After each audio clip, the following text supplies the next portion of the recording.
56% of U.S. millennial and Gen Z were unable to identify Auschwitz-Birkenau in a 2020 survey. 66% of American adults do not know or know of a Holocaust survivor. Soviet authorities liberated Auschwitz on January 27, 1945, but the administrative transfer to Polish authorities did not begin until later that year.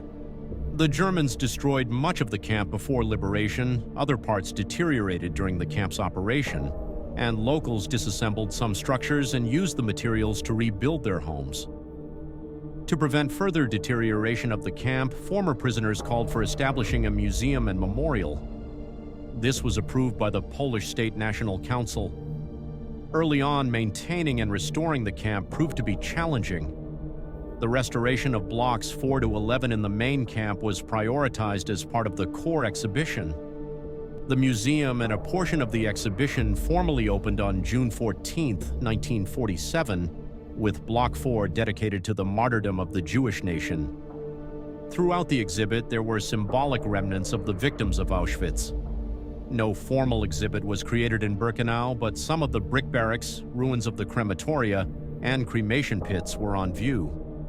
The Auschwitz-Birkenau State Museum was formally founded by Polish Parliament on July 2, 1947. By 1950, the museum underwent a transformation influenced by the communist regime. As a propaganda tool against Western imperialism, the museum failed to differentiate the fate of Jewish prisoners.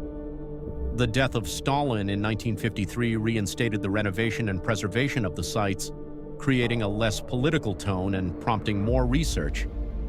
The exhibit created in 1955, with propaganda removed, remains today. Today, the museum is a state cultural institution supervised by the Minister of Culture and National Heritage that secures funding from various sources. The camp's natural decay worsened due to environmental changes and increased visitor traffic. Experts focus on maintenance, avoiding aesthetic interventions, and keeping the historical character of new constructions.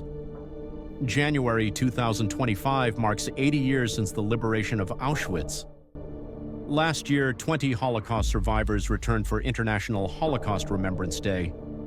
As the population of Holocaust survivors becomes increasingly fragile, so does the foundation of the camp that aimed to exterminate them.